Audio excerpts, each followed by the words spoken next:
Et vous savez que travailler sur l'utopie en histoire, c'est toujours un peu compliqué. Vous venez parfaitement de le démontrer en posant la question à propos de Foucault. C'est-à-dire que Foucault a dit dans l'introduction des mots et les choses, les utopies consolent, l'hétérotopie, les hétérotopies bouleversent. C'est-à-dire que la vision de l'utopie est un petit peu semblable à celle de ce matin, dans la question que nous a posée notre ami tout à l'heure ce matin. C'est-à-dire que l'utopie, c'est quelque chose qui est de l'ordre de l'imaginaire et pas du réel. Donc, je déplore personnellement le fait que Foucault n'ait pas pu lire Fourier alors qu'il a admirablement bien lu la totalité des contemporains du 19e. Moi, j'ai travaillé sur les sources de Foucault et en particulier celle des mots et des choses. C'est absolument remarquable comme pensée créatrice. Mais il a essayé, lui, de démonter l'ordre.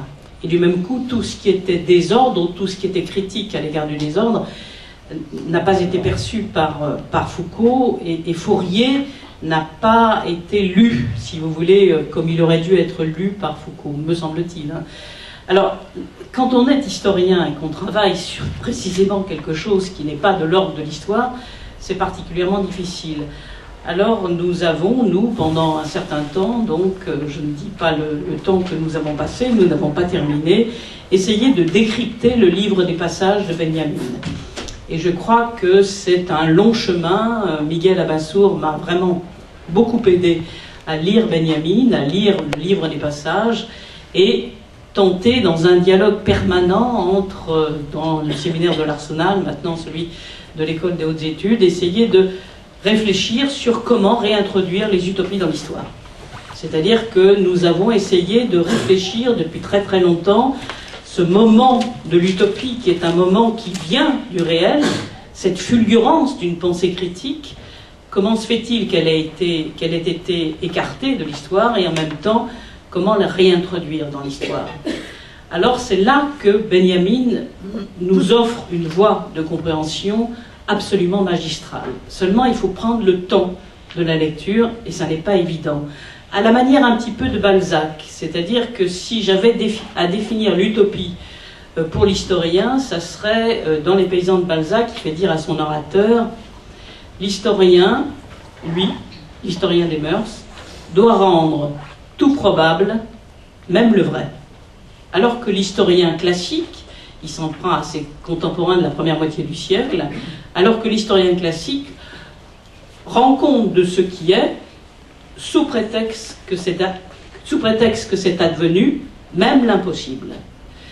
Donc, entre cette tension, l'historien doit rendre tout probable, même le vrai, et celui qui essaye de raconter quelque chose sous prétexte que c'est advenu, même l'impossible, cette réflexion m'a à peu près guidée pendant tout mon travail d'historienne.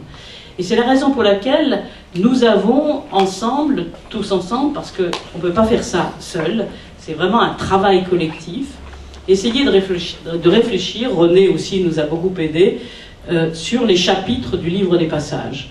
Et nous avons essayé d'appliquer la méthode benjaminienne sur l'histoire.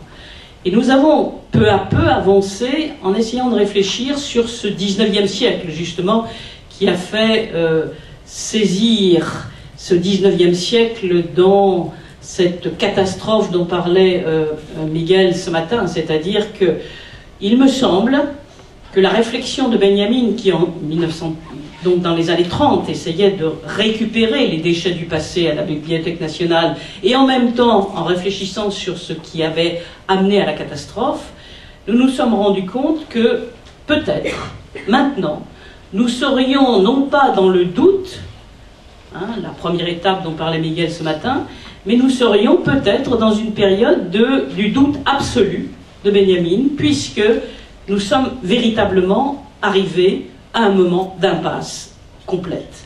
C'est-à-dire que cette impasse nous oblige à regarder le passé qui est loin d'être dépassé et qui ressurgit de manière différente, avec ce passé inachevé, au sens où Benjamin définit l'origine, et en même temps avec cet obstacle qui se pose devant nous, un obstacle catastrophique sur ce progrès, justement, qui n'en finit pas.